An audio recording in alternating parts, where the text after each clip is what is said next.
Hello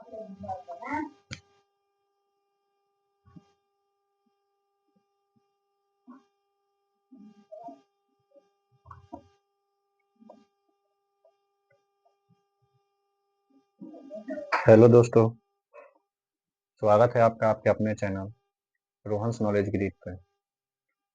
इस channel के माध्यम से हम लोगों ने पिछले क्लास में क्लास 10th के प्रीवियस ईयर क्वेश्चन को कर रहे थे, जिसमें हम लोगों ने क्लास 10th में 3 मार्क्स के पूछे गए क्वेश्चन को अच्छे से कवर कर लिया है, सेक्शन सी का। आज क्लास में हम लोग क्या करेंगे, प्रीवियस ईयर में जो 5 मार्क्स के क्वेश्चन पूछे गए हैं उसको आज हम लोग क्या करेंगे, कवर करेंगे। हम लोग जानते हैं कि क्लास 10th में 5 सेक्शन में मैथमेटिक्स का क्वेश्चन पूछा जाता है, जिसमें हम लोगों ने क्या किया था, section A, section B, section C कर लिया है। आज हम लोग क्या करेंगे, सेक्शन डी करेंगे। ठीक है, तो सेक्शन डी में क्या है ना कि हम लोग का 5 मार्क्स का क्वेश्चन पूछा गया है, उसको आज हम लोग क्या करते हैं, कवर करते हैं। हम लोग पढ़ रहे थे previous year question class 10th, ठीक है, बेसिक का, जिसमें हम लोगों ने क्या कर लिया है, section A, section B, section C कर लिया है। आज क्या करेंगे, आज हम लोग सेक्शन डी को कवर करेंगे। ठीक है, जिसमें सीबीएसई 5 मार्क्स का क्वेश्चन पूछा हुआ है प्रीवियस ईयर। ठीक है, तो देखिए मेरा पहला क्वेश्चन है हम लोग का, जो कि सेक्शन डी का है। वो क्या है, क्वेश्चन नंबर 1 है कि if it is given that it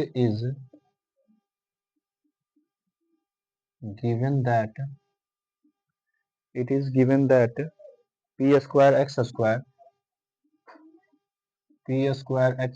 plus p square minus q square x p square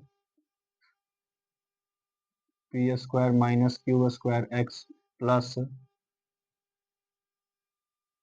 p square q square x minus q square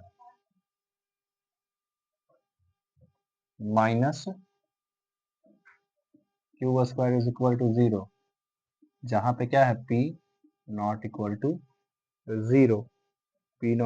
0, तो आपसे पहला क्वेश्चन बोल रहा है, यह है आपका क्वेश्चन। इसमें आपको पहला क्वेश्चन बोल रहा है शो दैट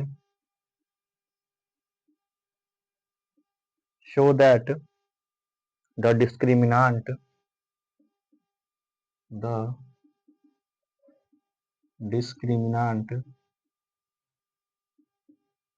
जिसको हम लोग डी से डिनोट करते हैं, ऑफ द एबव इक्वेशन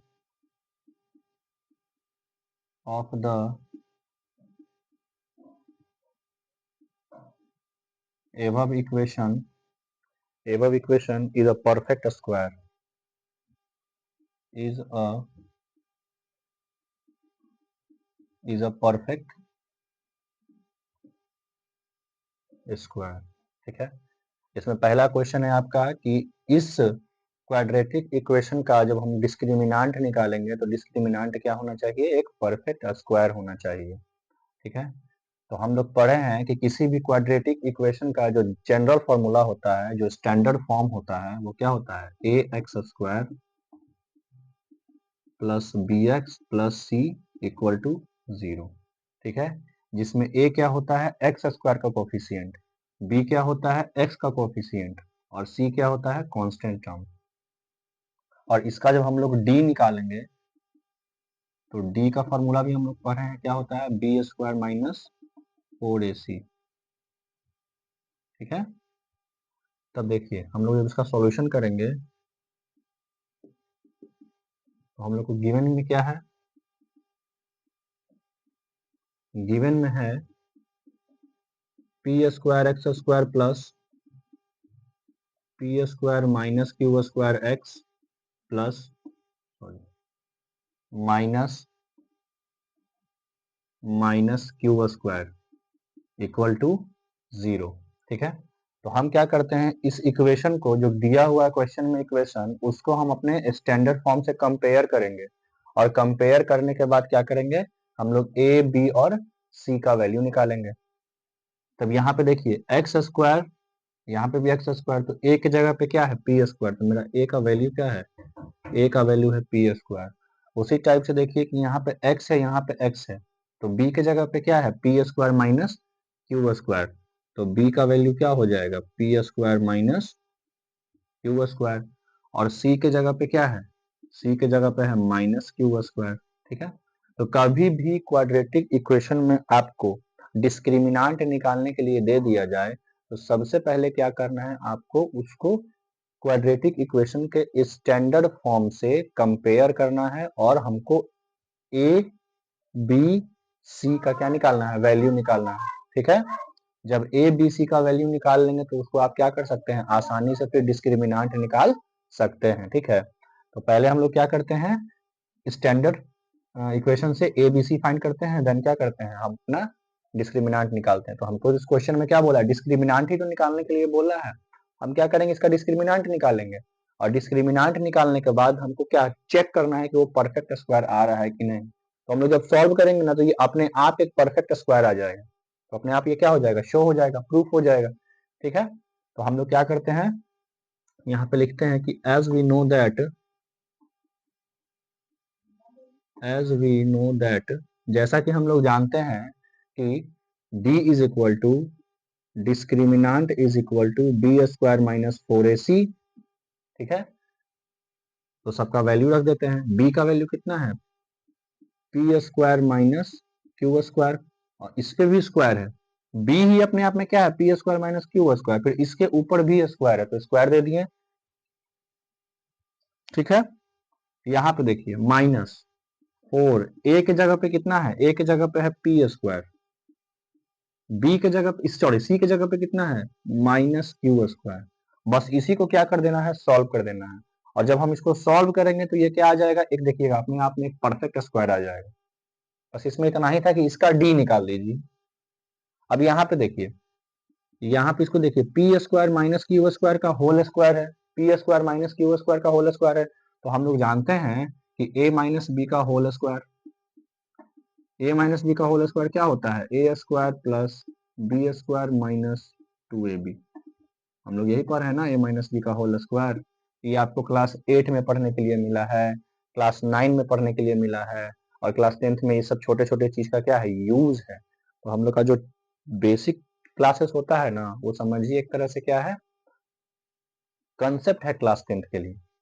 वो आपको कंसेप्ट बिल्ड कर रहा है, इसीलिए क्लास 8 को अच्छे से पढ़ना पड़ता है, क्लास 9 को अच्छे से पढ़ना पड़ता है। और कुछ स्टूडेंट ऐसे हैं जो कि क्लास 7 को थोड़ा हल्के में ले लेते हैं, क्लास 8 को हल्के में ले लेते हैं, 9th को भी हल्के में ले लेते हैं, और सीधे 10th में आते हैं तो उनको बहुत ज्यादा प्रॉब्लम होता है। वो ये नहीं समझ पाते हैं कि हर एक क्लास का, एक क्लास का दूसरे क्लास से क्या है, लिंक है। एक क्लास है आपका, मान लीजिए कि 5 है, तो 5 का लिंक 6 से है। ऐसा नहीं हो सकता है कि हाँ कि आपको 6 के को पढ़ाया ही नहीं जाए और सीधे आपको क्लास 8 पढ़ा दिया जाए। ठीक है, कुछ लोग का यही सोच ही है कि आप मेरा आप 5 क्लास में है ना, तो 5 का छोड़ दीजिए और सीधे इसको ना 9th का पढ़ाइए, सीधे इसको ना 10th का पढ़ा दीजिए। तो ऐसा नहीं होता है। अभी आप हैं क्लास 4 में, तो आप क्लास 4 में है तो आप क्लास 4 का ही ना पढ़िएगा, क्योंकि जो भी बुक आज के डेट में सीबीएसई या प्राइवेट स्कूल जो चला रहा है, हर एक क्या है, बुक का एक दूसरे बुक से क्या है, लिंक है। ऐसा नहीं ना होता है किसी को आप प्लस नहीं पढ़ाएं, अब प्लस पढ़ाए ही नहीं और उसको पढ़ाने लगे आप कुछ और चीज, मल्टीप्लाई सिखाए ही नहीं, अब पढ़ाने लगे उसको multiple of factor, LCM HCF निकालना सिखा दिए, तो ऐसा पढ़ाई नहीं होता। ठीक है, पढ़ाने का मतलब है, पढ़ाई का मतलब है कि सिस्टमैटिक तरीके से पढ़ना, एक चैप्टर का दूसरे चैप्टर से लिंक होता है। ठीक है, तो कुछ बच्चे होते हैं कि इसको ई नहीं पता है, अब वो सीधे आगे पढ़ना चाह रहे हैं तो उनको बहुत दिक्कत होता है। ठीक है, तो इसको हम लोग क्लास 8 में पढ़ लिए, 9th में भी पढ़े हैं, लेकिन हाँ अब देखिए 10th में क्या है, इसका यूज है। अब जो बच्चा 10th में 8 क्लास में नहीं पढ़ा होगा, जो बच्चा 9th क्लास में नहीं पढ़ा होगा, अब सीधे आकर के 10th में उसको पढ़ेगा तो उसको यही नहीं पता, तो दिक्कत होगा। तो इसीलिए क्या करते हैं हम लोग, सिस्टमैटिक वे में पढ़ते हैं, क्योंकि एक चैप्टर का दूसरे चैप्टर से लिंक है, एक क्लास का दूसरे क्लास से लिंक है। तो देखिए इसको हम क्या करेंगे, a माइनस बी के होल स्क्वायर पे इसको ब्रेक कर देंगे। इसको अब जो नहीं पढ़ा होगा वो ब्रेक भी नहीं कर पाएगा, ठीक है। तो इसको क्या करेंगे, पहले ब्रेक करेंगे। तो देखिए a की जगह पे क्या है p स्क्वायर, b की जगह पे क्या है q स्क्वायर, तो a की जगह पे क्या लिखेंगे p स्क्वायर। अब p स्क्वायर का स्क्वायर, ठीक है, प्लस क्यू स्क्वायर का square minus 2ab, 2a square b square, ठीक है। अब यहां देखिए माइनस माइनस प्लस, और ये आपका क्या हो गया 4p स्क्वायर क्यू स्क्वायर।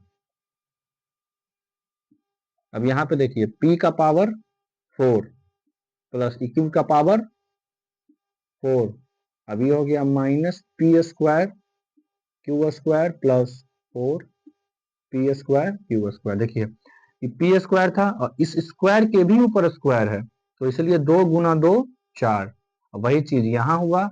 और ये हो गया आपका minus 2p square Q square, ये हो गया plus 4p square Q square.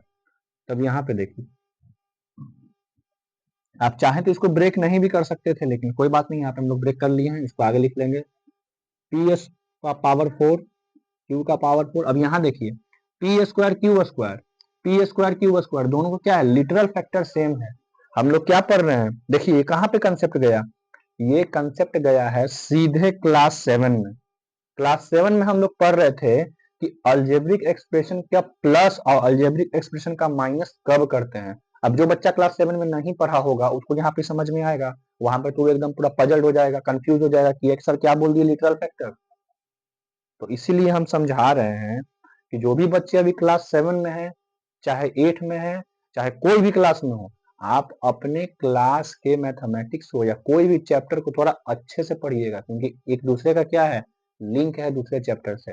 अब जैसे ही क्लास 9th में आएगा बच्चा वाला आ गया, एकदम पागल हो गया कि अब मैं 9th में हूँ, हमको पढ़ना है, क्लास में 10th में हूँ अब पढ़ना है।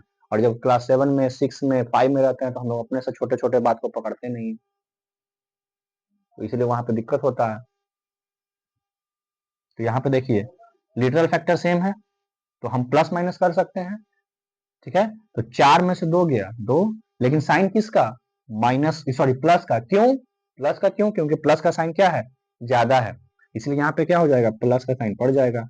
और 4 में से 2 गया 2, 2p स्क्वायर क्यू स्क्वायर, ठीक है। तो ये क्या हो गया p का पावर 4 प्लस q का power 4 plus 2p square plus sorry Q square, ठीक है। अब इसको क्या करेंगे, हमको परफेक्ट स्क्वायर बनाना है, क्वेश्चन के अकॉर्डिंग इसको परफेक्ट स्क्वायर बनाना। तो परफेक्ट स्क्वायर बनाने के लिए क्या करना पड़ेगा हमको, इसको या तो a माइनस बी का होल स्क्वायर पे इसको ला सकते हैं या a प्लस बी का होल स्क्वायर पे ला सकते हैं। लेकिन हम लोग देख रहे हैं कि a माइनस बी का जो होल स्क्वायर होता है उसमें तो माइनस आता है, लेकिन यहाँ भी प्लस है यहाँ भी प्लस है, इसका मतलब क्या है ये प्लस का तो कहीं परफेक्ट स्क्वायर नहीं है। और a प्लस बी का फॉर्मूला जानते हैं कि a प्लस बी का जो होल स्क्वायर है उसका फॉर्मूला होता है a square plus B square plus 2ab, यही होता है ना, ठीक है। तो इसको ब्रेक कर देंगे, इसको देखिए यहाँ पे लिख दे रहे हैं, हो सकता है नीचे कट जाए। देखिए p के पावर 4 को हम लिख सकते हैं p स्क्वायर का स्क्वायर, p स्क्वायर का स्क्वायर, ठीक है, हो गया। q के पावर 4 को लिख सकते हैं q स्क्वायर का स्क्वायर, q स्क्वायर का स्क्वायर प्लस इस 2p स्क्वायर क्यू स्क्वायर, देखिए है 2p स्क्वायर क्यू स्क्वायर। तो एक बार इसको देखिए, इसको a स्क्वायर, ठीक है, एक की जगह पे क्या है पूरा का पूरा पी स्क्वायर है, तो पी स्क्वायर का square A square, Q square का square B square plus 2ab, 2ab मतलब 2p स्क्वायर क्यू स्क्वायर। तो देखिए ए की जगह पे क्या है पी स्क्वायर, बी की जगह पे क्या है क्यू स्क्वायर, तो ये क्या हो गया ए प्लस बी का होल स्क्वायर हो गया, यानी पी स्क्वायर क्यू स्क्वायर का स्क्वायर, ये परफेक्ट स्क्वायर है, ठीक है। तो ये आपका हो गया परफेक्ट स्क्वायर, तो मेरा क्या हो गया प्रूफ हो गया, ठीक है। तो ये क्या था, देखिए इसमें क्या क्या कंसेप्ट यूज हुआ, इसमें क्लास 10th का भी कंसेप्ट यूज हुआ और आपका बेसिक भी बहुत बेसिक यूज हुआ है। तो ये आपका ये क्लास 10th का ये हो गया क्वाड्रेटिक इक्वेशन, इसका ये फॉर्मूला यूज हुआ डिस्क्रिमिनेंट। उसके अलावा आपका यूज हुआ a माइनस बी का whole square, a plus B का होल स्क्वायर, और बाकी क्या है सॉल्व। कहीं कहीं क्या है प्लस माइनस भी हो रहा है अलजेब्रा का।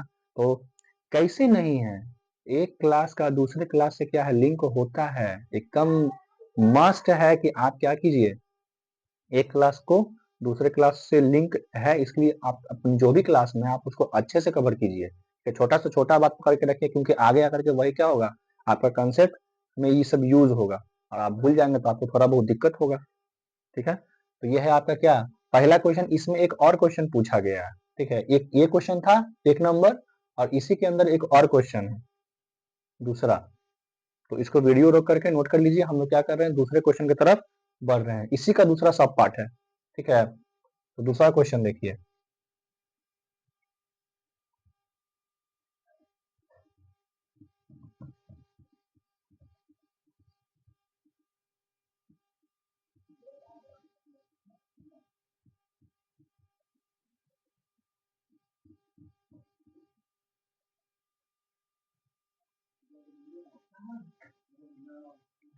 दूसरा देखिए, दूसरा क्वेश्चन है कि find the roots of the equation, find the roots of the equation. ठीक है,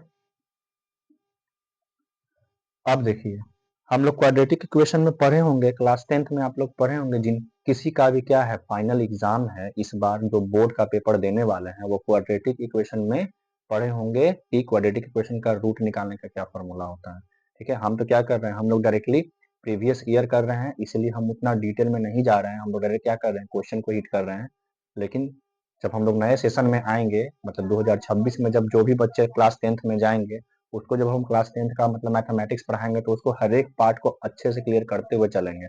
ठीक है, तो अभी हम लोग क्या करते हैं, जो भी बच्चे हो तो जरूर पढ़े होंगे क्वाड्रेटिक इक्वेशन को, कि उसका जो जनरल फॉर्मूला होता है, यहाँ पे पहले हम कंसेप्ट बता रहे हैं, फिर उसको क्वेश्चन को बताएंगे। तो उसका जो जनरल फॉर्मूला होता है A X square plus B X plus C बराबर क्या होता है 0 होता है। ठीक है, इसका जब हम लोग क्या निकालते हैं डिस्क्रिमिनेंट निकालते हैं, तो डी क्या होता है बी स्क्वायर माइनस 4ac। ठीक है, ये है। तो एक होता है क्या quadratic formula, quadratic formula, quadratic formula से ही क्या निकालते हैं हम लोग रूट्स निकालते हैं। हालांकि रूट्स निकालने का एक और तरीका होता है मिडिल टर्म स्प्लिट, लेकिन आप इसमें मिडिल टर्म स्प्लिट नहीं लगा पाइएगा, क्योंकि इसमें क्या है वैल्यू नहीं है, ये सब क्या है वेरिएबल है। तो वेरिएबल में मिडिल टर्म स्प्लिट लगाना क्या हो जाएगा बहुत ज्यादा टफ हो जाएगा, इसलिए हम लोग क्या करते हैं क्वाड्रेटिक फॉर्मूला का यूज करते हैं, जिसको हम लोग श्रीधराचार्य नियम भी बोलते हैं। ठीक है, क्वाड्रेटिक फॉर्मूला। तो क्वाड्रेटिक फॉर्मूला क्या होता है, किसी भी क्वाड्रेटिक इक्वेशन का वैल्यू देता है। ठीक है, तो उसका वैल्यू निकालने का फॉर्मूला क्या होता है, इसको हम जनरली एक्स से डिनोट करते हैं, कि x is equal to minus B plus minus root under B square minus 4ac upon में 2a। ठीक है, ये होता है फॉर्मूला।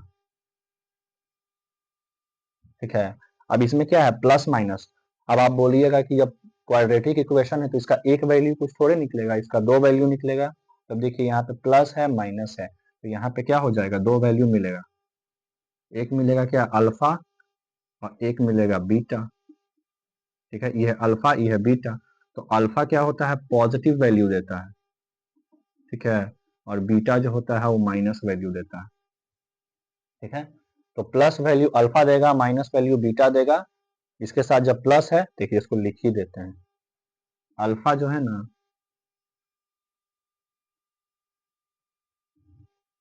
अल्फा निकालने का जो फॉर्मूला होता है वो minus B plus root under B square minus 4ac upon में 2a। ठीक है, और बीटा निकालने का जो फॉर्मूला होता है minus B minus root under B square minus 4ac upon में 2a। ठीक है, अगर इसके साथ प्लस वाला साइन लेंगे तो अल्फा निकलेगा, और इसके साथ अगर माइनस वाला साइन लेंगे तो बीटा निकलेगा, और यही दोनों क्या देगा आपको किसी भी क्वाड्रेटिक इक्वेशन का रूट्स देगा, ठीक है, वैल्यू। तो इसी इक्वेशन का हमको क्या निकालना है, रूट्स, और किसके हेल्प से, इस फॉर्मूला के हेल्प से, ठीक है। क्लियर है क्वेश्चन? तो इसी टाइप का क्वेश्चन आपको फाइनल एग्जाम में मिलेगा, ठीक है। पैटर्न को पकड़ना है, क्वेश्चन को नहीं रटना है, ठीक है। विशेष ध्यान रखिएगा कि बनाने का अप्रोच क्या है। बार बार अपने लेक्चर में यही आपको बता रहे हैं कि क्वेश्चन बनाने का अप्रोच पकड़िएगा, क्वेश्चन को मत रटिएगा। फॉर्मूला याद रखिए, ठीक है, फॉर्मूला याद रखना जरूरी है, मस्ट है, लेकिन हाँ बनाने का क्या अप्रोच है किसी भी क्वेश्चन का, उसको पकड़िए।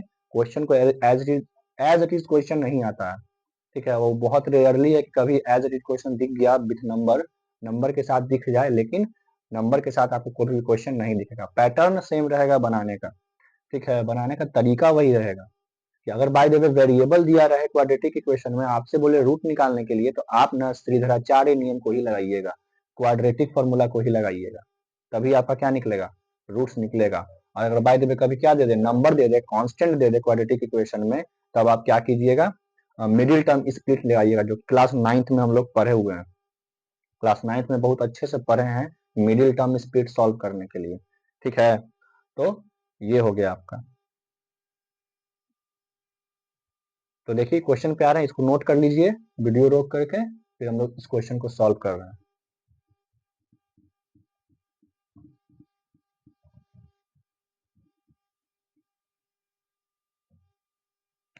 तब देखिए हम लोग का क्वेश्चन है P square X square, P square minus X square X minus Q square is equal to 0। यहाँ से a is equal to P square है, b is equal to P square minus Q square, और c is equal to minus Q square, ठीक है। अभी हम लोग इसका d निकाले थे कि P square plus Q square का स्क्वायर, ठीक है। अभी हम लोग इसको निकाल चुके हैं, तो अब हम लोग को फर्दर निकालने का जरूरत नहीं है, दोबारा हम लोग नहीं निकालेंगे, ठीक है। हम लोग क्या करते हैं, डायरेक्ट फॉर्मूला लगाते हैं रूट्स निकालने के लिए। तो यहाँ भी वही चीज लिखेंगे, एज वी नो दैट,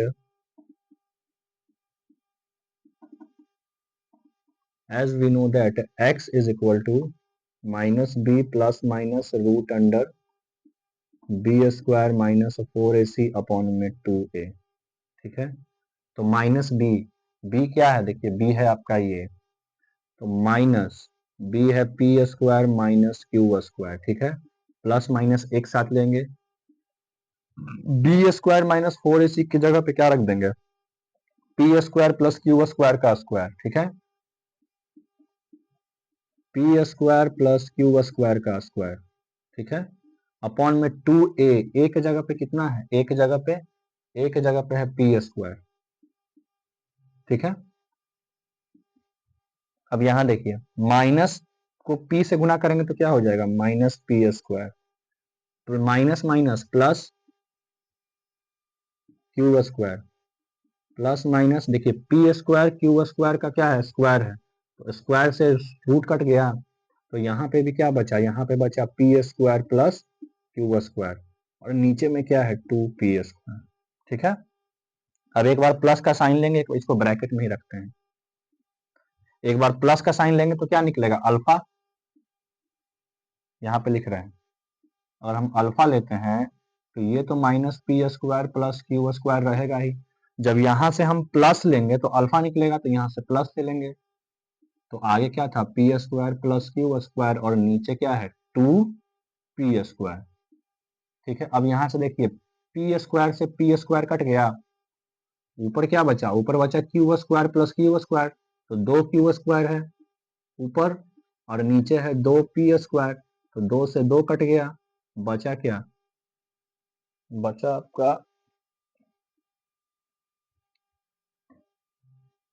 आपका, क्यू स्क्वायर अपॉन में पी स्क्वायर, ठीक है। अल्फा का वैल्यू ये आया, मतलब एक रूट आपका निकल गया।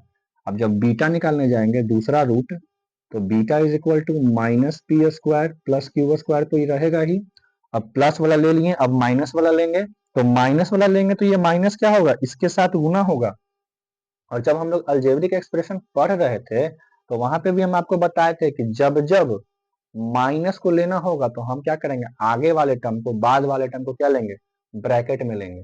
ठीक है, और ये सब सिखाया जाता है क्लास 10th में नहीं, ये सब सिखाया जाता है क्लास 7 में, क्लास 6 में, ठीक है, क्लास 8 में, ये सब सिखाया जाता है। और कुछ इंसान का सोच है, कुछ इंसान ये सोचते हैं कि क्लास 4 के बच्चा को ना क्लास 8 का पढ़ा दीजिए, है ना। अभी आपका बच्चा क्लास 4 में है, क्लास 5 में है, और आप सोच रहे हैं कि हाँ कि उसको क्लास 9 का, क्लास 10 का बना दिया जाए। कुछ लोग का ये भी सोचना है कि बहुत ज्यादा पढ़ा लिखा टीचर रहेगा ना तो क्लास 4 के बच्चा को एकदम पंडित बना देगा। कितना भी पढ़ा लिखा टीचर रहे, कितना भी एजुकेटेड टीचर रहे, पढ़ाएगा आपको वही चीज ना जो आपका क्या है, क्लास का बच्चा है, क्लास 4 का बच्चा है तो उसको क्लास 4 का ही नॉलेज देगा, चाहे कितना भी एजुकेटेड टीचर रहे आपके पास। कितना भी पढ़ा लिखा टीचर रहेगा ना तो वो क्लास 4 के बच्चा को क्लास 4 का ही जानकारी देगा। ऐसा नहीं है कि क्लास 4 के बच्चा को पढ़ा देगा, पीजी करवा देगा। तो इस बात को समझना है कि जिस क्लास का बच्चा हो उसको नॉलेज उसी क्लास का मिलता है। इतना बड़ा बड़ा स्कूल बेवकूफ नहीं है, बहुत बड़ा बड़ा स्कूल है। तो कभी सुने हैं कभी कि हाँ क्लास 5 के बच्चा को क्लास 10 का पढ़ाई पढ़ा दिया? प्रैक्टिकली पॉसिबल है, बहस करने में सुनने में अच्छा लगता है, लेकिन कभी ऐसा प्रैक्टिकली पॉसिबल नहीं है। तो कुछ लोग को समझना पड़ेगा, कुछ लोग कुछ ज्यादा ही ओवर स्मार्ट हैं, तो समझते हैं कि क्लास 5 के बच्चा को क्लास 10 पढ़ा दीजिए और 6 के बच्चा को पढ़ा दीजिए क्लास 12। ऐसा प्रैक्टिकली पॉसिबल है? और उस केस में पॉसिबल हो सकता है जब मान लीजिए कि उस बच्चा को, वो बच्चा स्कूले नहीं जा रहा है, उस पर किसी टाइप का कोई प्रेशर नहीं है, ना एग्जाम का प्रेशर है और ना पढ़ाई का प्रेशर है, स्कूल जा नहीं रहा है, बस ऐसे ही उसको क्या कर दीजिए, पढ़ा दीजिए, तो कुछ भी पढ़ा दीजिए उठा करके। उस पर कोई डिसिप्लिन नहीं फॉलो होता है, कोई डिसिप्लिन में ही नहीं है, एक रूटीन के तहत ही काम होता है। तो कुछ लोग का ऐसा सोच है, कुछ लोग ऐसा मानसिक पीड़ित हो गया आज के समाज में कि क्या बताया जाए, उसको सीधे हवा में उड़ा दीजिए। अरे बच्चा का भी तो हालत देख लो भाई, बच्चा का क्या हालत है। बच्चा भाग रहा है, आज वो क्लास 5 में, आप उसको साइन थीटा कॉस थीटा पढ़ा दिए, कितना दिन रखेगा साइन थीटा कॉस थीटा, 5 दिन में भुला जाएगा। फायदा? आज के डेट में एक क्लास, जो अगर मान लीजिए क्लास 6 का बच्चा है तो स्कूल उसके पास कम से कम 15-20 किताब चलाता है, तो वो बेवकूफ थोड़े कि 15-20 किताब चला रहा है, ऐसे ही नहीं चला रहा है, क्योंकि वो जानता है कि एक क्लास का लिंक दूसरे क्लास से है। अगर हम इस क्लास में इसको इस चीज का नॉलेज नहीं देंगे तो इसके आगे वाले क्लास में उसको बहुत ज्यादा दिक्कत होगा। तो ये सब चीज कौन सिखाए? ये सब चीज समझाया नहीं जा सकता है। आज के डेट में लोग बहुत ज्यादा एडवांस हो गया है, इतना ज्यादा एडवांस हो गया कि वो अब एडवांस रहना चाहता है। एआई आ गया है भाई, अब तो इतना छोटा बच्चा देख रहे हैं कि नाच रहा है एआई पे, देखिए होंगे आप लोग, वीडियो देखे होंगे, है छोटा बच्चा इतना छोटा सा, अब देखिए कि हाँ वो खड़ा होकर के डांस कर रहा है। तो आज के डेट में गार्जियन का भी यही सोच है कि एकदम अभी जन्म लिया है बच्चा, उसको नचवा दीजिए। सोच सोच का बात है, क्या किया जाए। ठीक है, ये क्वेश्चन समझ में आया? तो यहाँ पे देखिए हम लोग बीटा निकाल रहे थे, तो minus P square plus Q square है। अब यहाँ पे क्या लेंगे, प्लस माइनस में हम लोग क्या ले लेंगे, माइनस। तो जैसे ही माइनस लेंगे तो माइनस वाला टर्म क्या होगा, दोनों तरफ से मल्टीप्लाई होगा, तो माइनस वाला क्या हो गया, इसके साथ मल्टीप्लाई होगा तो ये पी स्क्वायर हो गया। ठीक है, अब ये माइनस इसके साथ मल्टीप्लाई हो जाएगा तो क्या हो जाएगा, माइनस हो जाएगा क्यू स्क्वायर। क्यों? क्योंकि माइनस प्लस माइनस। ठीक है, और नीचे तो 2p² रहेगा ही रहेगा। ठीक है, अब यहाँ देखिए कुछ कट रहा है क्या, देखिए plus Q square minus Q square cut गया, तो माइनस माइनस 2p² और नीचे भी क्या है 2p²। तब देखिए पी स्क्वायर से पी स्क्वायर कैंसिल, 2 से 2 कैंसिल, कुछ नहीं बचा यहाँ पे, कुछ नहीं, तो क्या बचा, कुछ नहीं बचा तो 1 बचा। ठीक है, तो -1 क्या है आंसर, यानी कि beta is equal to -1 answer. तो मेरा क्या हो गया, दोनों आंसर आ गया कि 5 नंबर का पूछा गया है आपके क्या एग्जाम में। ठीक है, तो इसको आप क्या कीजिए, वीडियो रोकिए और रोकने के बाद इसको अच्छे से नोट कर लीजिए। हम लोग चल रहे हैं अपने नेक्स्ट क्वेश्चन की तरफ। ठीक है, ठीक है, इसको मिटा रहे हैं, आप लोग वीडियो रोक करके अच्छे से नोट कर लीजिएगा।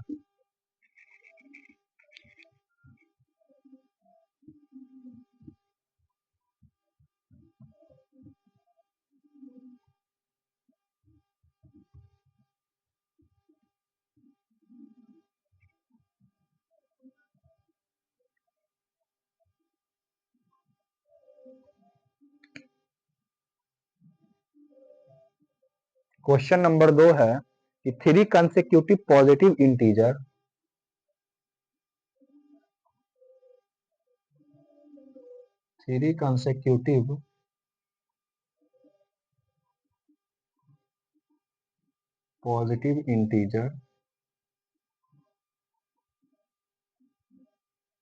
are such that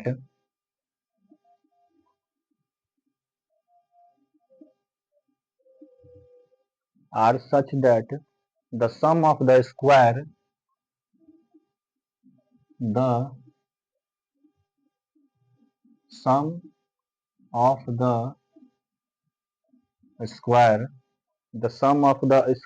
of a smallest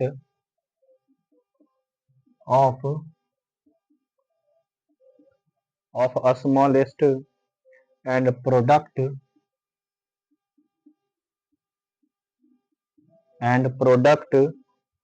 of other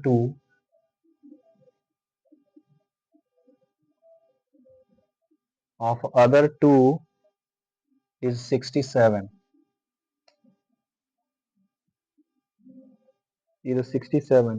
Find the number find the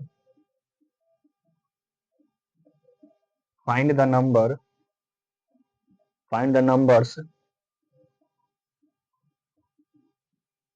using quadratic equation.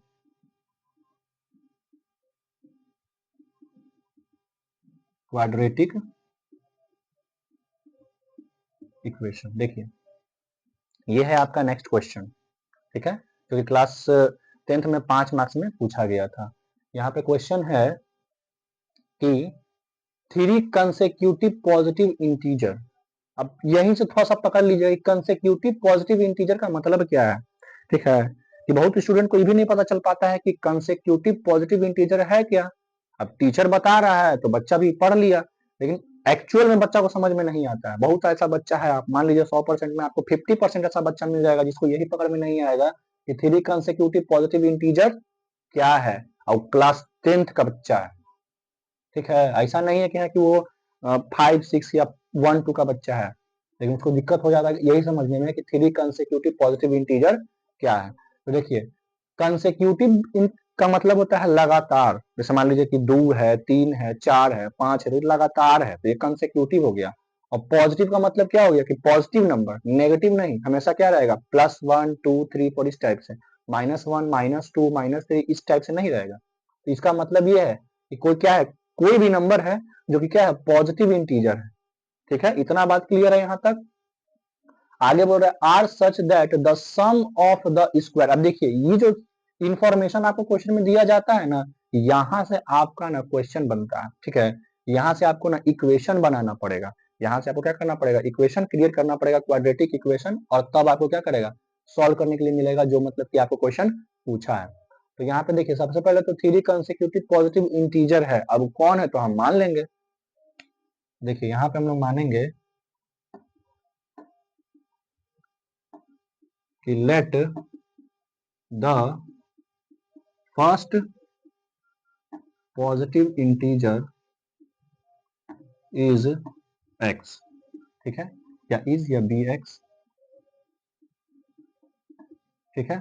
पहला हम पॉजिटिव इंटीजर को x मान लिए, तो हमसे क्या बोला है लगातार, तो x माने तो अगला क्या हो जाएगा, अब यहाँ पे जो भी रहेगा उससे एक ज्यादा, ठीक है, यानी x है तो x+1। तो सेकंड पॉजिटिव इंटीजर क्या हो जाएगा x+1, ठीक है। अगला क्या होगा थर्ड, क्योंकि 3 नंबर बोला है ना,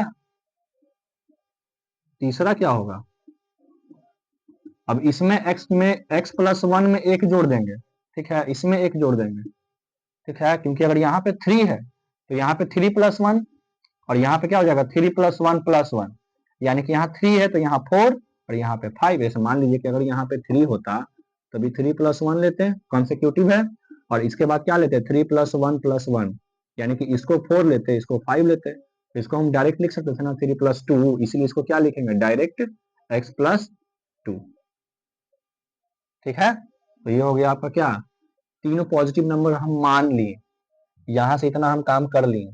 अब आगे क्या है कि the sum of the square of smallest, तो जो सबसे छोटा है उसका स्क्वायर कीजिए। तो देखिए सबसे छोटा कौन है, x, तो इसका स्क्वायर करेंगे, ठीक है।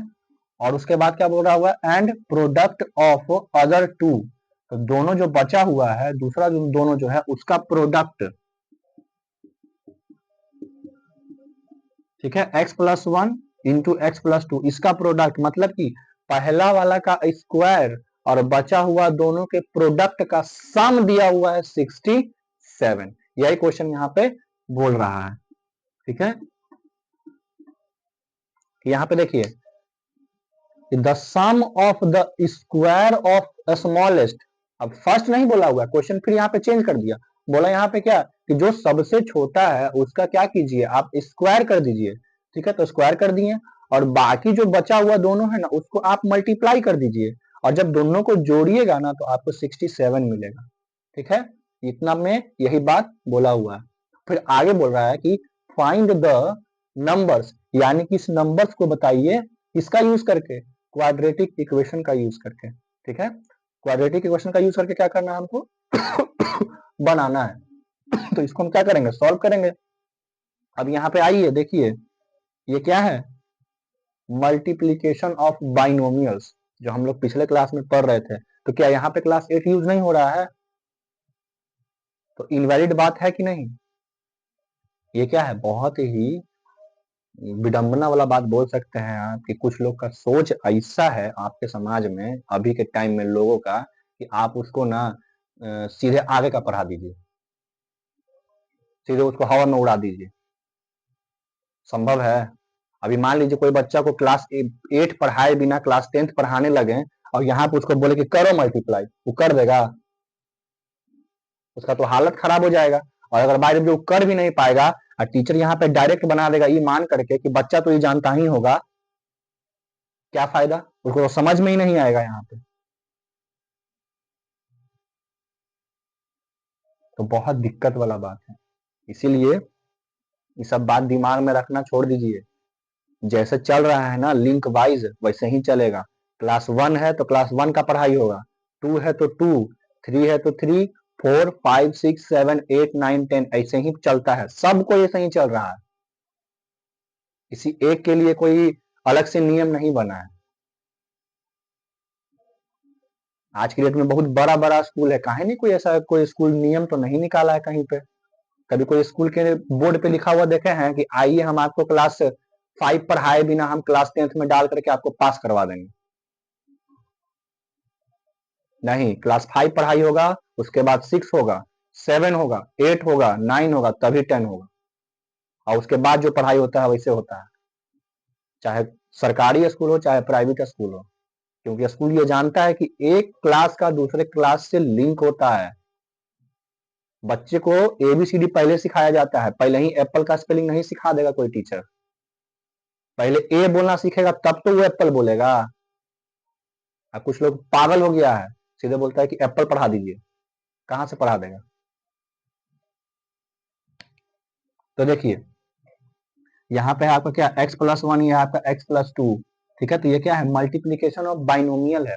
हम लोग क्या किए पिछला वाला क्लास में सीखे इस चीज को, कि बाइनोमियल को कैसे मल्टीप्लाई करते हैं। देखिए यहाँ पे हम बताते हैं आपको, कि जैसे कि x प्लस 1 है और ये x प्लस 2 है, तो पहले क्या करते हैं, इस x को एक बार इसके साथ मल्टीप्लाई करते हैं, और फिर इसी x को एक बार इसके साथ मल्टीप्लाई करते हैं, ठीक है।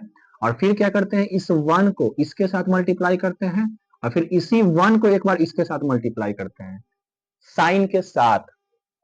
तो देखिए वही काम यहाँ पे करेंगे, इसको तो कुछ नहीं करेंगे, एक्स स्क्वायर है तो एक्स स्क्वायर आ जाएगा। अब देखिए ये एक्स है और ये एक्स है, तो एक बार एक्स को एक्स के साथ मल्टीप्लाई करेंगे तो एक्स स्क्वायर हो जाएगा, ठीक है। अब इस एक्स को 2 से मल्टीप्लाई करेंगे तो क्या हो जाएगा, 2x। अब इसका काम खत्म, x को x से मल्टीप्लाई कर दिए, x को 2 से मल्टीप्लाई कर दिए। अब क्या करेंगे, एक को x से मल्टीप्लाई करेंगे, तो एक को x से मल्टीप्लाई करेंगे तो x हो जाएगा, और एक को 2 से मल्टीप्लाई कर देंगे तो 2 हो जाएगा,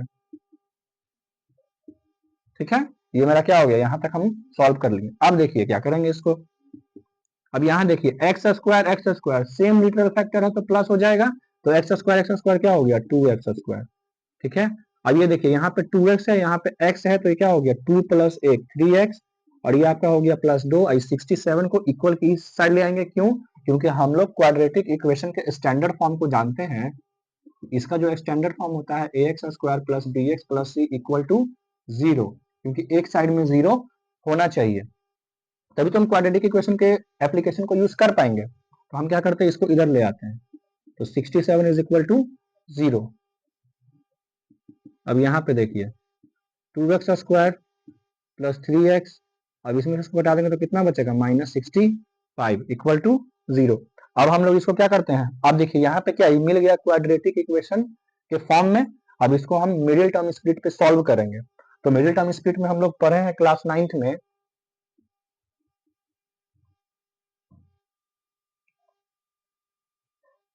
2 × 65 को क्या करेंगे मल्टीप्लाई, तो 130 आ जाएगा।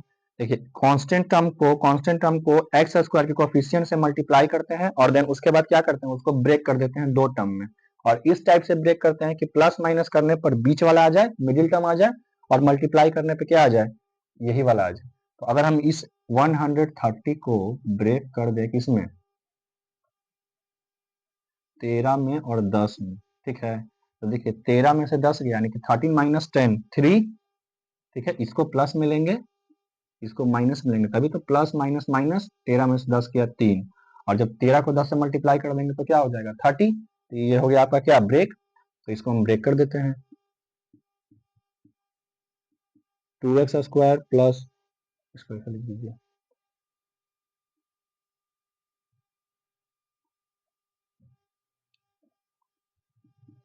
-10x + 13x - 65 = 0। यहाँ पे अच्छा यहीं से ले लेते हैं, इस दोनों को देखिए, इस दोनों को और इस दोनों को। अब इस दोनों में देख रहे हैं तो 2 कॉमन है, और यहाँ भी x है, यहाँ भी x है, तो x कॉमन है, तो यहाँ से बचा x, और यहाँ से बचा क्या 5, ठीक है, प्लस यहाँ भी 13 है, यहाँ भी 13 है, तो 13 कॉमन ले लीजिए। तो अब ये क्या हो गया, यहाँ से x और यहाँ से 5 = 0, ठीक है। अब देखिए इस दोनों में देख रहे हैं कि x - 5 यहाँ भी है, x - 5 यहाँ भी है, तो x - 5 यहाँ से, x - 5 यहाँ से कॉमन ले लेंगे, इसको ऊपर लिख दे रहे हैं तो कट जाएगा। x - 5 यहाँ से कॉमन ले लेंगे, तो यहाँ पे क्या बचेगा 2x + 13, 2x + 13 = 0, ठीक है। अब देखिए ये क्या हो गया, एक बार हो गया x - 5 = 0, और ये हो गया 2x + 13 = 0। तो यहाँ से x बराबर 5 आ गया, और यहाँ से x बराबर -13/2 आ गया। तो देखिए हमको क्या बोला क्वेश्चन में ही अब यहाँ से कैसे एलिमिनेट करेंगे, यहाँ से एलिमिनेट करने के पीछे का कारण है कि यहाँ पे क्वेश्चन में बोल दिया था कि पॉजिटिव इंटीजर लेना है, ना कि नेगेटिव इंटीजर। तो मेरा x बराबर -13/2 रॉन्ग हो जाएगा, यानी कि मेरा जो एक्चुअल x का वैल्यू है वो 5 है, ठीक है। तो यहीं पे लिख देते हैं कि हेंस फर्स्ट पॉजिटिव नंबर या first positive integer equal to 5। तो सेकंड पॉजिटिव इंटीजर क्या हो जाएगा 5 + 1 यानी कि 6, और थर्ड पॉजिटिव इंटीजर क्या हो जाएगा 7, ठीक है। तो ये है आपका आंसर 5 6 7। तो ये क्वेश्चन आपका पूछा गया था एग्जाम में, ठीक है, प्रीवियस ईयर का क्वेश्चन है, और इसी टाइप से आपको डील करना है, ठीक है, 1 बाय 1। तो बनाने का अप्रोच पकड़ना है कि हाँ किस टाइप से सॉल्व करना है। देखिए ये जो वर्ड प्रॉब्लम है ना, इसमें 2 बात है। पहला बात है कि आपको क्या मानना है, क्या लेट करना है, ठीक है। उसके बाद आपको ना यहाँ पे इक्वेशन बनाना है बहुत आराम से, क्योंकि यहाँ पे जो क्वेश्चन देता है ना थोड़ा सा घुमा घुमा कर देता है, और बहुत सारा स्टूडेंट को यही बनाने में बहुत दिक्कत होता है। तो इसको आप आराम से पढ़िएगा, कि जैसे लिखा हुआ उसी टाइप से इसको क्या कीजिएगा आराम से लिखिएगा, तो ये अपने आप बनेगा। हालांकि क्या है ये क्वेश्चन तो इस टाइप से सॉल्व होगा, और हर एक टाइप से क्या होता है इस पर क्वेश्चन पूछा जाता है।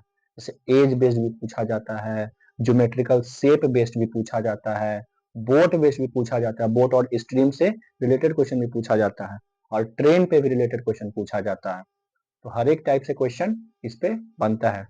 क्योंकि हम लोग के पास तो ज़्यादा टाइम है नहीं एग्जाम में, तो हम लोग क्या करेंगे कि जो ज़्यादा इंपॉर्टेंट क्वेश्चन है जो कि प्रीवियस ईयर में आ चुका है और जो कुछ सैंपल पेपर में है उसी को सॉल्व करेंगे, ठीक है। लेकिन इस पे 3-4 टाइप का क्वेश्चन बनता है।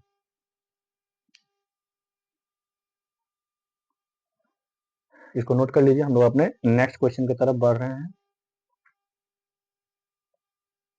ठीक है। इसको मिटा रहे हैं, आप लोग नोट कर लीजिए, वीडियो रोकिए और रोकने के बाद इसको नोट कर लीजिए।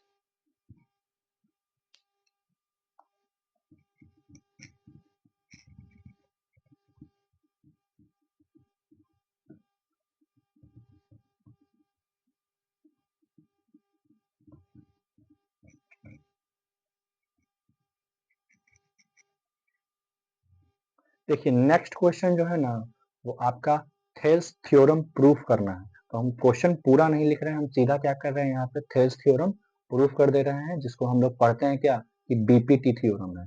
और बीपीटी थ्योरम आज हम लोग प्रूफ कर लेंगे और नेक्स्ट क्लास में बीपीटी थ्योरम से ढेर सारा क्वेश्चन भी प्रैक्टिस कर लेंगे जो कि एग्जामिनेशन में पूछा जाता है।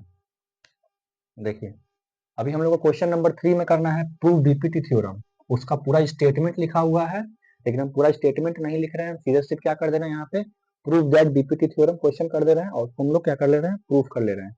और ज्योमेट्री में एक बात ध्यान में रखिएगा, ज्योमेट्री में क्या होता है ना कि बहुत स्टूडेंट को दिक्कत होता है, लेकिन ज्योमेट्री का जो स्टेटमेंट होता है ना, आप स्टेटमेंट को याद रखिएगा, क्योंकि स्टेटमेंट ही क्या होता है ज्योमेट्री में, फॉर्मूला होता है मैथ्स का।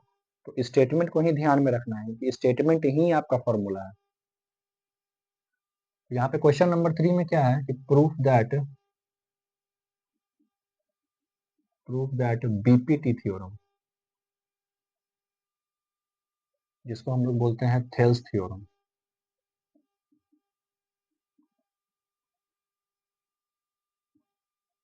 ठीक है। बीपीटी थ्योरम या थेल्स थ्योरम, देखिए क्या है।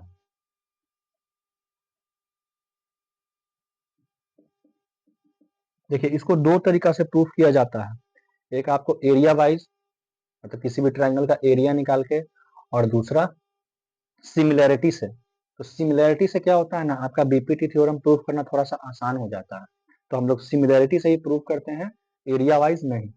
देखिए ऐसे तो बीपीटी थ्योरम होता क्या है, इसको थोड़ा सा समझ लीजिए ओवरव्यू, कि जैसे कोई ट्रायंगल है, ठीक है, ट्रायंगल है आपका ए बी सी, और एक आपका क्या है पॉइंट है ए बी पे, एक पॉइंट है क्या आपका ए सी पे, और इसको मिला दिया गया है, और पॉइंट ए बी पे है डी और पॉइंट ए सी पे है ई, और आपको गिवन रहेगा कि डीई क्या है इसके पैरेलल है, डीई जो है वो पैरेलल है बीसी के, ठीक है, ये गिवन है। तो आपको प्रूफ करना है कि इस साइड का रेशियो यानी कि एडी का रेशियो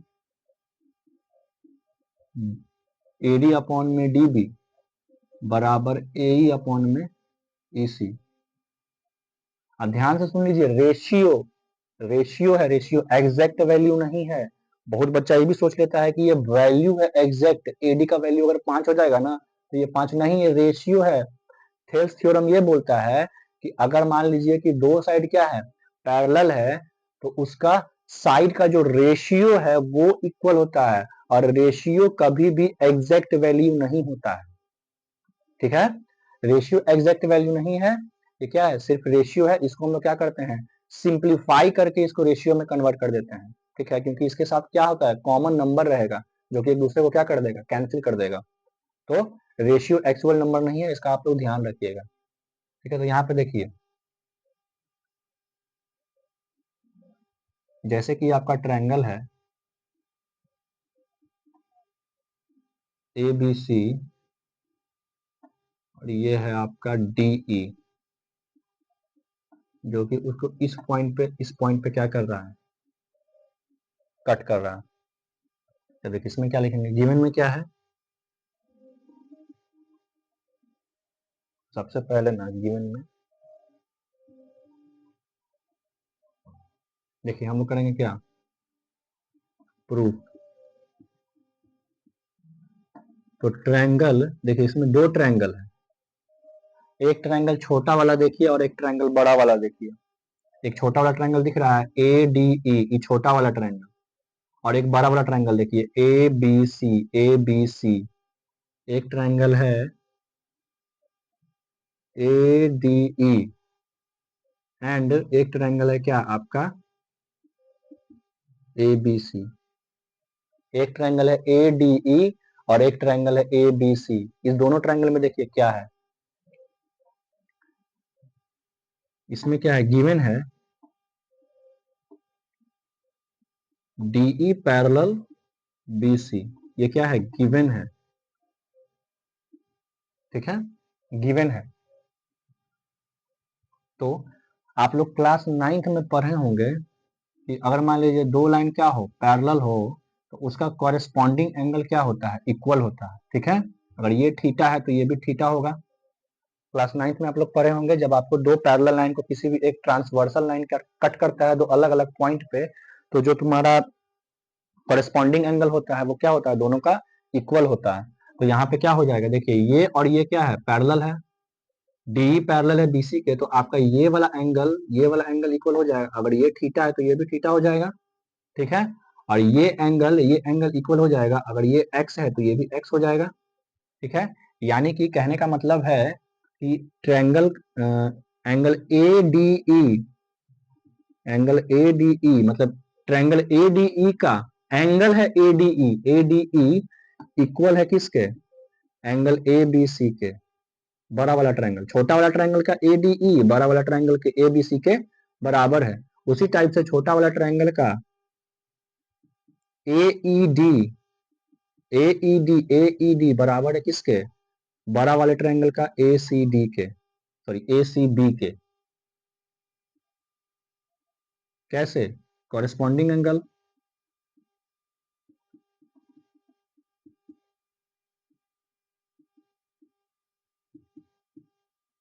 ठीक है, कॉरेस्पॉन्डिंग एंगल हो गया। तो देखिए हम लोग पढ़े हैं सिमिलैरिटी में, हालांकि आप लोग भी पढ़े होंगे क्लास 10th में है तो, कि जब दो ट्रायंगल का दो एंगल इक्वल हो जाता है तो दोनों ट्रायंगल क्या हो जाता है, सिमिलर, ठीक है। तो देयरफॉर ट्रायंगल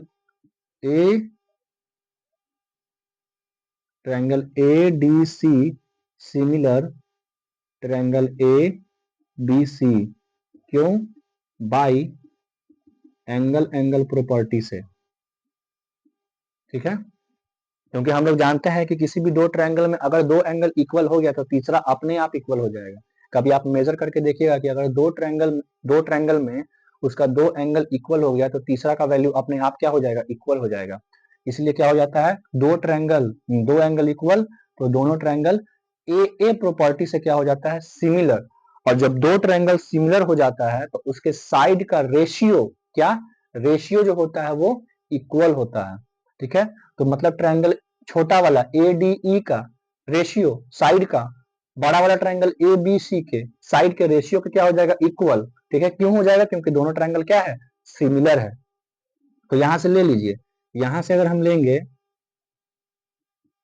ए बी का रेशियो किसके साथ, ए बी के बराबर ए सी का रेशियो किसके साथ, ए सी का रेशियो ए डी ई होगा यहाँ पे, ए का रेशियो किसके साथ, ए सी के बराबर, बराबर डी का रेशियो किसके साथ, बराबर बी सी के साथ। ये होगा ना, मतलब कि दोनों ट्रायंगल सिमिलर था तो सबके साइड का रेशियो इक्वल हो गया, ठीक है। अब देखिए हमको क्या प्रूफ करना है, हमको प्रूफ करना है एडी अपॉन में डी बी। तो एडी इसके साथ है तो एक हम इसको ले लेते हैं, कहां से ले लें, यहां से प्रूफ कर देते हैं ताकि अच्छे से हो जाए।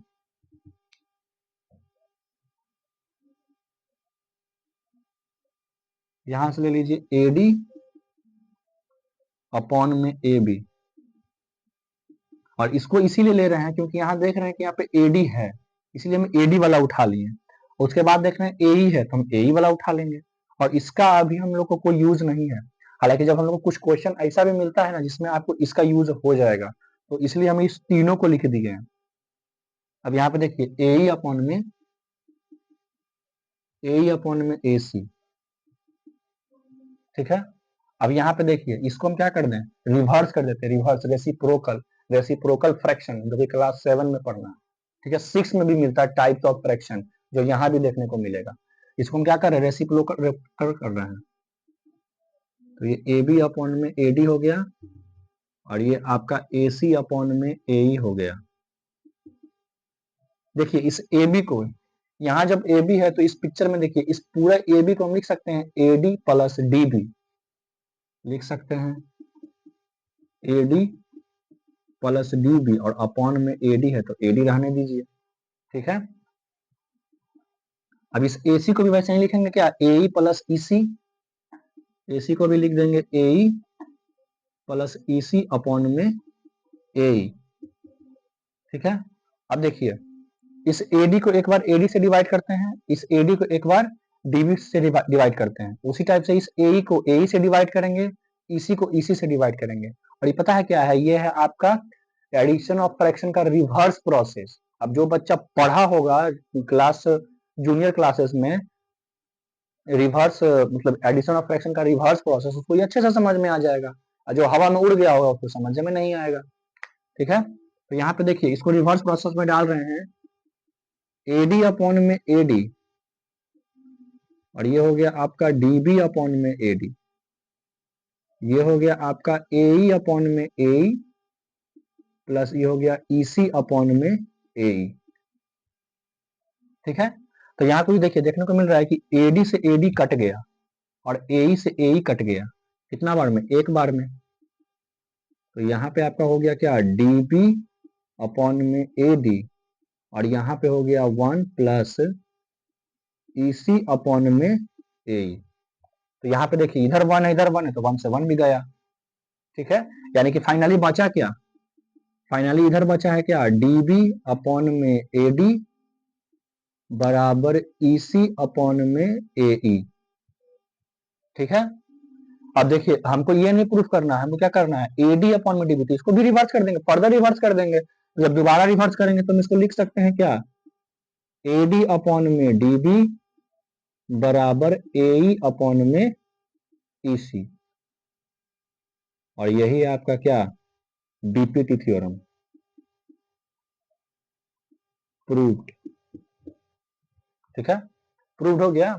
तो ये किससे प्रूफ किया हम लोग, सिमिलैरिटी से प्रूफ किए हैं, दोनों ट्रायंगल को सिमिलर कर दिए और साइड का रेशियो ले लिए और फिर क्या कर दिए, उसको सॉल्व कर दिए, मेरा बीपीटी थ्योरम प्रूफ हो गया, ठीक है। तो आपको अगर प्रूफ करने के लिए आएगा एग्जाम में, हालांकि आता ही है, तो इसको आप लोग इसी टाइप से प्रूफ कीजिएगा।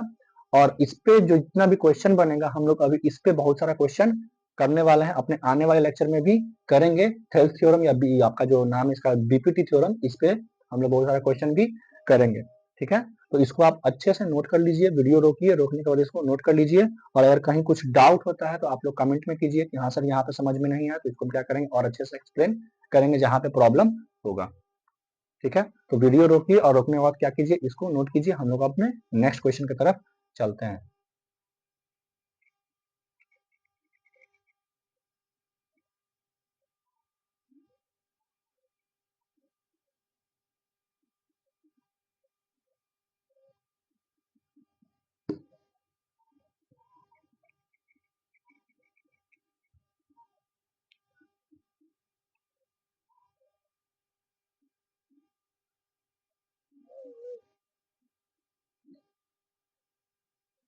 देखिए नेक्स्ट क्वेश्चन है आपका हाइट एंड डिस्टेंस से, ठीक है, जिसको हम लोग बोलते हैं क्या, एप्लीकेशन ऑफ ट्रिग्नोमेट्री के एप्लीकेशन से क्वेश्चन है। तो इसको देखिए, हम लोग अभी पहले क्वेश्चन लिख लेते हैं, उसके बाद फिर इसका हम लोग क्या करते हैं, सॉल्यूशन करते हैं। हम लोग क्वेश्चन कर चुके हैं 3। एक क्वेश्चन किए आपका क्वाड्रेटिक इक्वेशन वाला, डिस्क्रिमिनांट और क्वाड्रेटिक फॉर्मूला पे। दूसरा क्वेश्चन किए वर्ड प्रॉब्लम का, जो कि क्वाड्रेटिक इक्वेशन पे ही बेस्ड था। तीसरा क्वेश्चन किए बीपीटी थ्योरम को प्रूफ किए, और चौथा क्वेश्चन कर रहे हैं क्या, आपका हाइट एंड डिस्टेंस से रिलेटेड। देखिए हम अपने लेक्चर में, अपने क्लासेस में क्वेश्चन कम कर रहे हैं, लेकिन हाँ उसको एक्सप्लेन क्या कर रहे हैं, ज्यादा कर रहे हैं, ठीक है, ताकि आपको ना ज्यादा से ज्यादा कंसेप्ट समझ में आए और क्वेश्चन करने का पैटर्न समझ में आए, ठीक है। नंबर ऑफ क्वेश्चन, ज्यादा क्वेश्चन करने से नहीं कुछ होगा, ठीक है, क्योंकि क्वेश्चन एक ही तरीके का बार बार पूछा जाएगा। पैटर्न को पकड़ लीजिएगा, एक पैटर्न को पकड़ लीजिएगा, तो उससे रिलेटेड जितना भी क्वेश्चन रहेगा सबको आप आसानी से सॉल्व कर दीजिएगा। अगर आप 10 पैटर्न पकड़ लेते हैं तो आप 100 क्वेश्चन को कर दीजिएगा। ठीक है, तो आप पैटर्न पे ज्यादा फोकस कीजिएगा, पैटर्न को पकड़ने का प्रयास ज्यादा कीजिएगा कि कोई भी क्वेश्चन को बनाने का पैटर्न क्या है। ठीक है, हम लोग का नेक्स्ट क्वेश्चन है क्वेश्चन नंबर 4 कि from a point on the ground, from a point on the ground the angle of elevation, the angle of elevation elevation of the top of the top of the of of a pedestal of a pedestal at 30 degree. ठीक है, 30 degree and that of the top and that of the top of the flag step of the flag step fixed on the pedestal fixed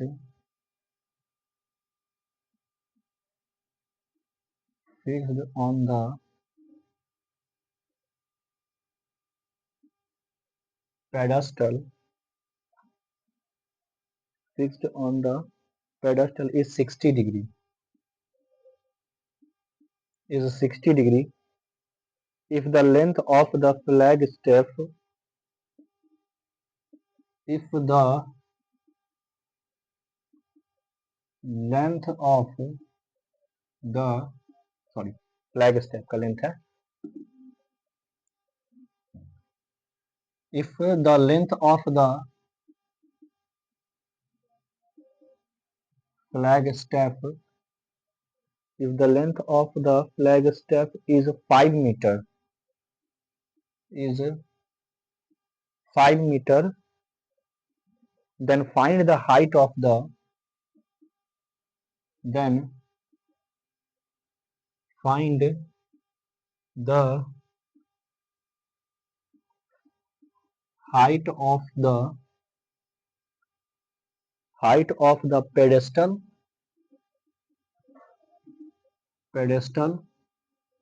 and the and its distance from the point and its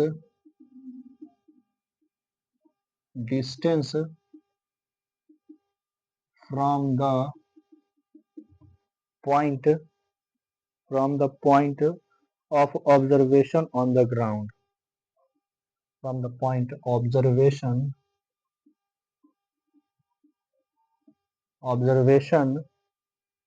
on the ground.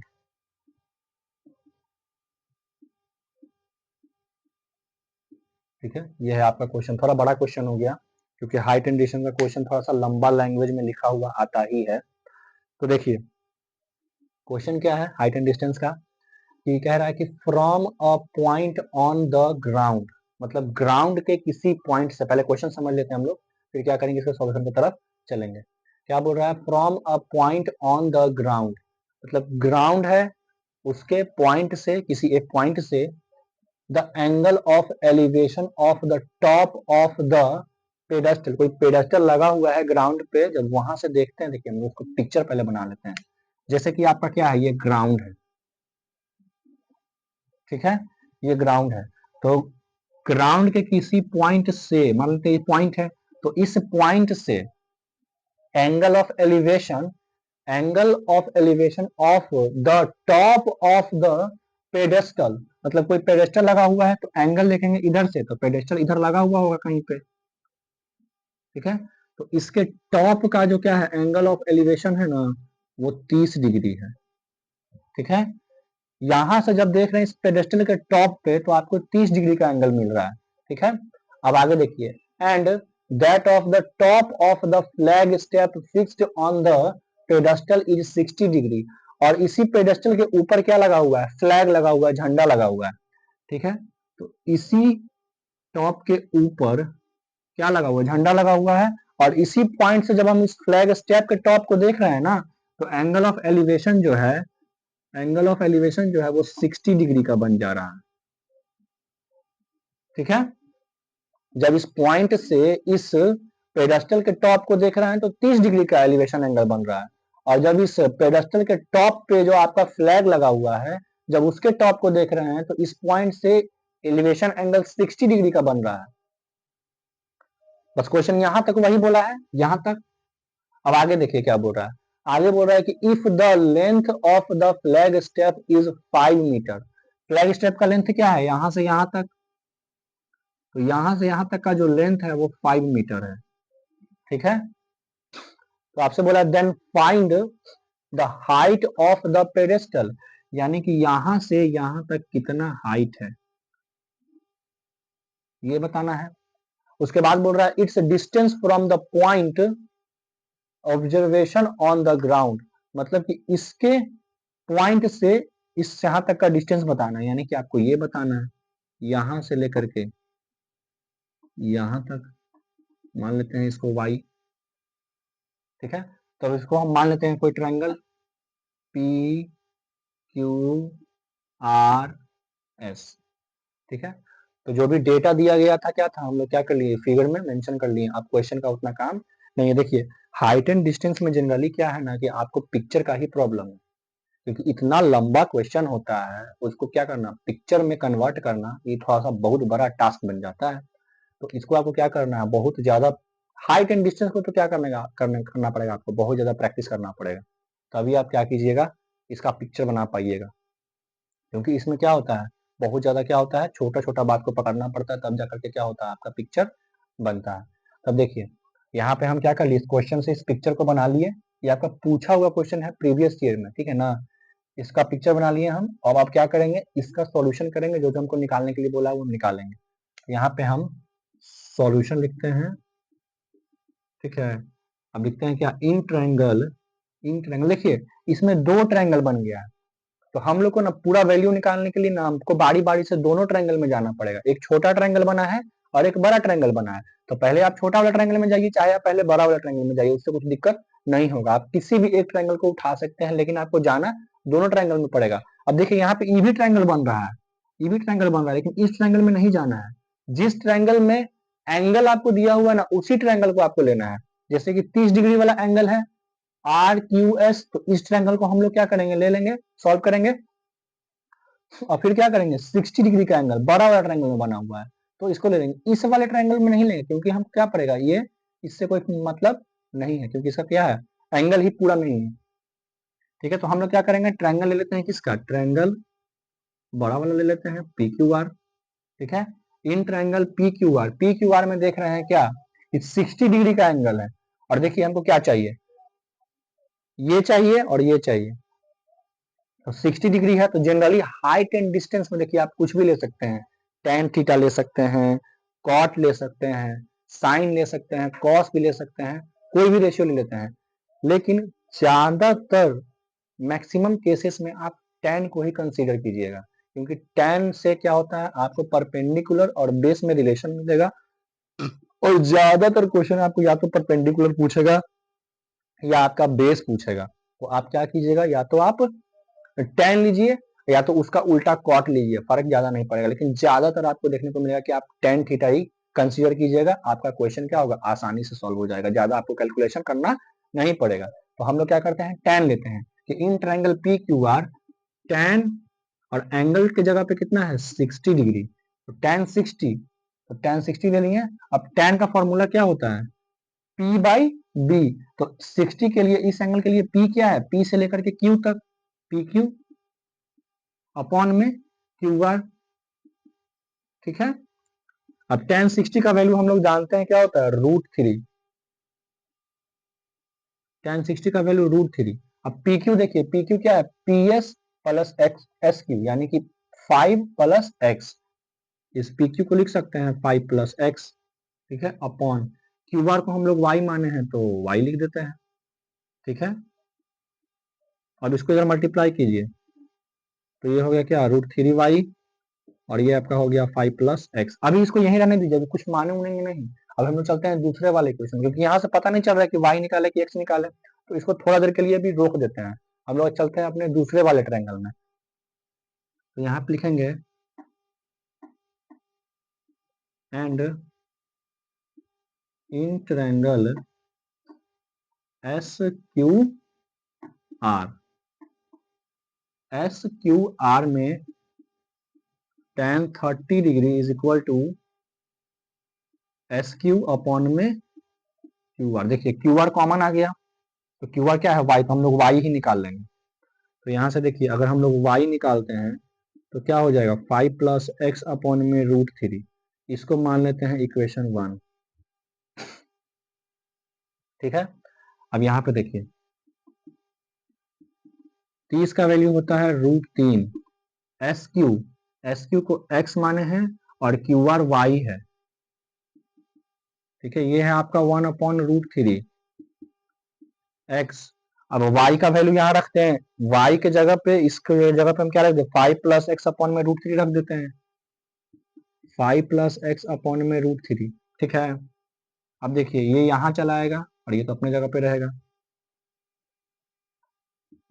तो यहाँ हो गया क्या, 1/√3, ये हो गया क्या 3x, और नीचे हो गया 5 प्लस एक्स, ठीक है।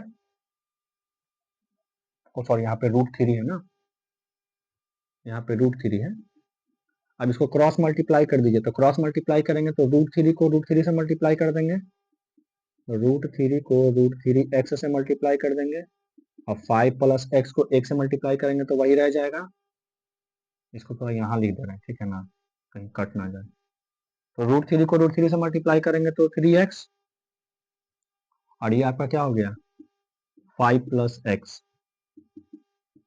अब इस x को इधर ले आएंगे तो क्या हो जाएगा 3x minus X is equal to 5। अब 3x में से x गया कितना 2x, और ये आपका हो गया 5, तो x इज इक्वल टू क्या हो गया,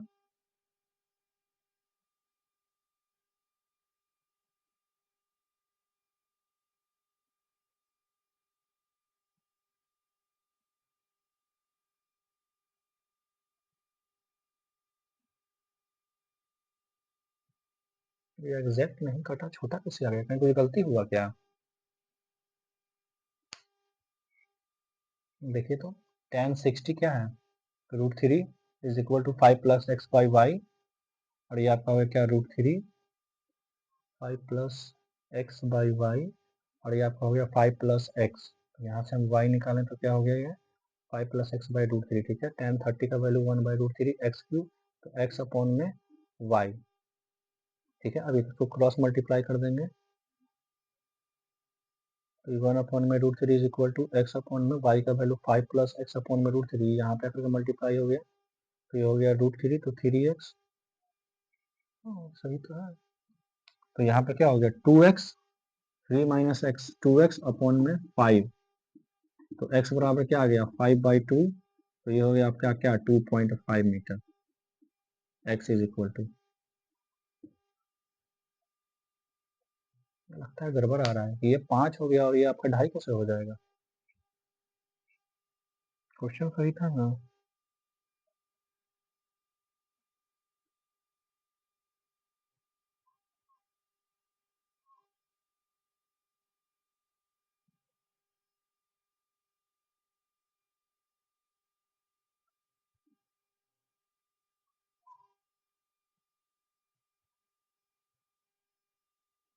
हम्म,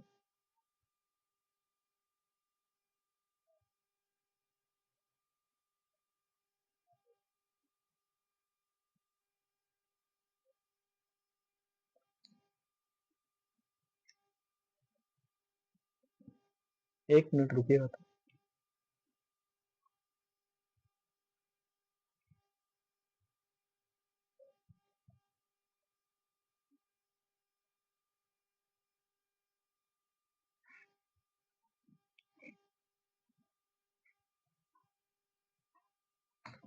ठीक है, आपका आंसर यही होगा। x इज इक्वल टू क्या 2.5 मीटर, यानी कि क्या है पेडेस्टल का हाइट जो है वो 2.5 मीटर ही होगा। और इसके अलावा आपसे पूछा है क्या कि it's distance from the point observation on the ground, यानी कि इस पॉइंट से ऑब्जर्वर जो इसको देख रहा है ना उसके बीच का डिस्टेंस क्या है, यानी कि आपसे y का वैल्यू पूछा है। तो देखिए y का वैल्यू यहाँ से लिख देंगे, यहाँ लिख देते हैं from equation one, from equation one, from equation one में y इज इक्वल टू क्या है, y is equal to 5 plus x है, तो x का वैल्यू 2.5 है और नीचे क्या है √3। अब ये कितना हो गया 7.5 अपॉन में √3, और √3 का आपको वैल्यू यहाँ पे लेने के लिए बोला था क्वेश्चन 1.73, ठीक है 1.73 लेने के लिए बोला था। इसको रेशनलाइज कर दीजिए ताकि छोटा हो जाए। तो ये आपका हो गया क्या √3 अपॉन में √3, तो ये आपका हो गया 7.5 √3 अपॉन में 3 से ये गया 25 बार में, यानी कि 2.5 √3, और ये 2.5 इंटू 1.73, इसको मल्टीप्लाई कर दीजिए। देखिए 25 तिहाई 75, हाथ में 7, 25 सते 175, 175 में 7 जोड़ देंगे तो आपका हो जाएगा 182, 182 का 2 हाथ में कितना 18, अब 25 से कम 25, 25 में 18 जोड़ देंगे तो आपका हो जाएगा 43, 43, ठीक है। और यहाँ पे 2 डिजिट और यहाँ पे 1 डिजिट, यानी कि 3 डिजिट के पहले डेसिमल, यानी कि फाइनल आंसर आपका क्या है 4.325 मीटर। तो ये है आपका y। तो यहाँ पे कहाँ पे लिख दें, देखिए यहाँ पे लिख दे रहे हैं कि hence hence height of pedestal, height of pedestal is equal to क्या 2.5 metre and distance of the observer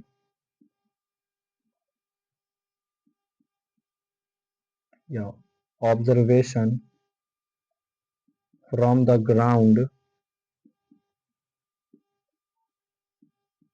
from the ground is equal to 4.325 metre, ठीक है। ये है आपका क्या फाइनल आंसर, एक आंसर ये है और एक आंसर ये है, ठीक है। तो आज के क्लास में हम लोग क्या किए हैं, 4 क्वेश्चन किए हैं, जिसमें हम लोग एक आपका किए क्वाड्रेटिक इक्वेशन पे, डिस्क्रिमिनेंट पे और क्वाड्रेटिक फार्मूला पे, एक क्वेश्चन किए वर्ड प्रॉब्लम, एक क्वेश्चन किए आपका बीपीटी और एक क्वेश्चन किए क्या हाइट एंड डिस्टेंस, ठीक है। तो आज के लेक्चर में हम लोग क्या रखते हैं, इतना ही रखते हैं। बाकी का जो क्वेश्चन होगा वो हम अपने अगले लेक्चर में करेंगे, और अगले क्लास में हम लोग क्या करेंगे सैंपल पेपर शुरू कर देंगे, क्योंकि हम लोग का क्या है एग्जामिनेशन बहुत ज़्यादा नज़दीक है। तो पसंद आ रहा है वीडियो तो क्या कीजिए, इस वीडियो को लाइक कीजिए, चैनल को सब्सक्राइब कीजिए, दोस्तों के साथ शेयर कीजिए, और जो स्टूडेंट अभी क्लास 10th में जाने वाले हैं वो लोग भी क्या कर लीजिए, इस चैनल को सब्सक्राइब कर लीजिए, क्योंकि आने वाले नए सेशन से हम लोग क्या करेंगे क्लास 10th को एकदम बेसिक से और अच्छे अच्छे क्वेश्चन के साथ क्या करेंगे शुरू करेंगे, ठीक है। तो मिलते हैं हम लोग क्या आप अपने अगले वाले लेक्चर में, ठीक है। तो आज के लिए इतना ही रखते हैं, बाकी हम लोग अगले वाले लेक्चर में बात करेंगे, ठीक है। तो इसको नोट कर लीजिएगा।